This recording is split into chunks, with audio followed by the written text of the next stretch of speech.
Hi, my name is Erin Sieh, and I'm an elementary principal at Freeman Public Schools. Perfect.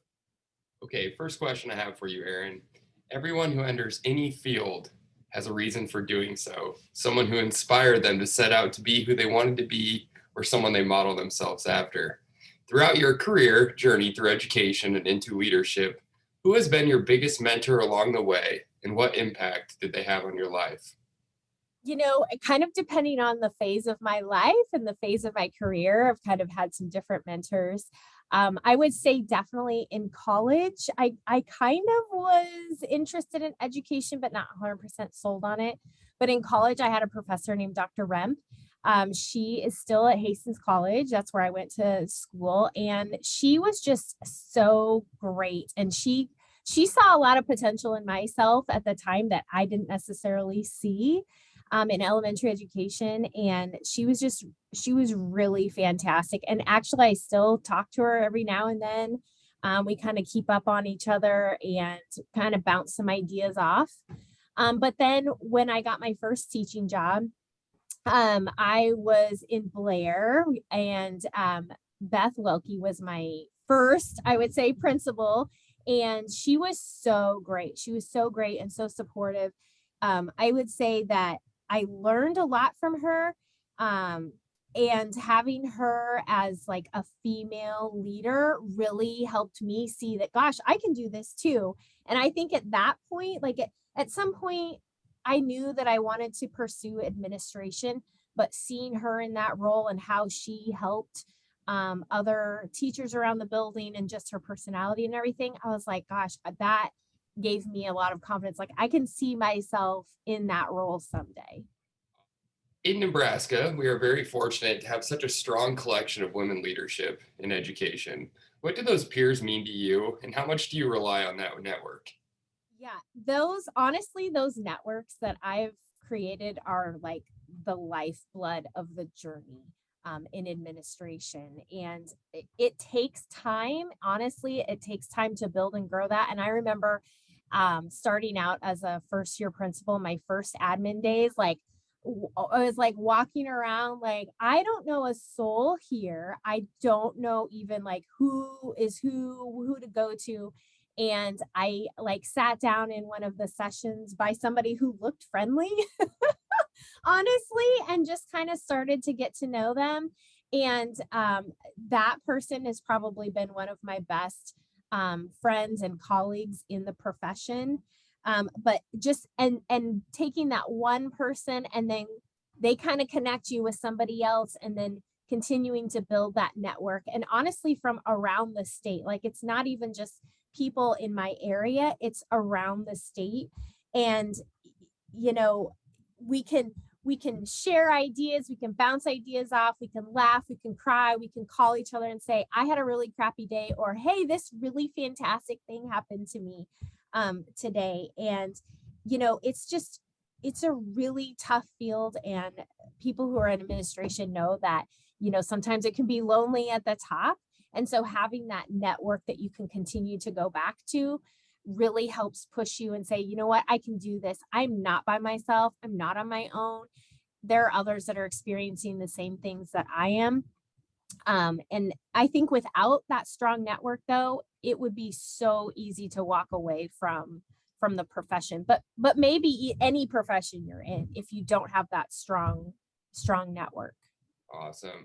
Awesome. With all that said, why do we need more women in educational leadership? Yeah, I feel like, we need more women. We need more women in the profession. Because of some of the things that I've gone through in my journey, I just think that women need a seat at the table. But I also think that there's a balance, right? I mean, there's really good perspectives that men bring to the table, but also women bring to the table. And personally, I have two daughters, and they are watching what I'm doing, and I want the message to be that, hey, I'm a mom, I'm a teacher, I'm a principal. Like I can go out and do these things. I can coach your volleyball team on the weekend, and I can lead a school of 400 people. I think that good role modeling and just saying, sharing that confidence with them, like, hey, we can do this, we can do this. There's no limits, I want that message to be, you can be a doctor or an astronaut or a scientist or a principal. There are no limits to that. NCSA is so excited for our Celebrating Women in Leadership event in Kearney in 2 weeks from today. It's an event that's long overdue. What are you looking forward to the most? Yeah, I am so excited for this. I think it is an amazing opportunity. So a few years ago, there was a group of us that we kind of did this moms as principals group, and we've presented, and we kind of have this little network of gals. And I feel like we're unique in the sense that we mostly are moms and females in this profession. But um, anytime I go to, a leadership opportunity, it just fills my tank. And again, it's that reassurance that there are people across the state doing the same thing that I am doing, that builds that confidence. It kind of gives you that energy where you can bounce ideas off each other, that you can collaborate. Sometimes when we are in our office, we don't get outside our bubble very much and meet new people. And I just love the opportunity to network and to gain ideas, and going to those events really just fuel my tank so that I can come back and be like, man, I've got some great ideas that I want to start, um, bouncing ideas off, or creating new projects, or things like that. Absolutely. When you're not leading your building there in Freeman, what are you doing in your very little free time? you know, um, it depends on the season, but I love to go for a run. Unfortunately, I haven't been doing that very much lately, so I got to jump back on the train with that. Spending time with my family, of course, is important and valuable. We like to take time to play games in the evening or read before bed. I love to bake and cook and read.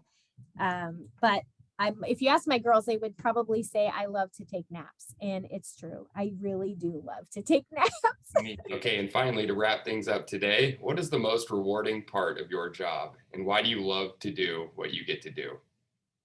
The most rewarding part is being surrounded by these amazing little people every day. Like, there's nothing more rewarding than walking in after the weekend and then being like, hey, Mrs. C, I missed you. Going into the classroom, seeing all of the excitement take place. I love learning. I think that's why I'm still going to school every day of my career. I love the process of learning. I love seeing kids figure things out. I love helping teachers brainstorm and problem solve and make their classrooms better. Um, it's just, there's just so much. I really think schools are a really amazing, special place. And I think we're very fortunate. The ones that are in the buildings every day can see that.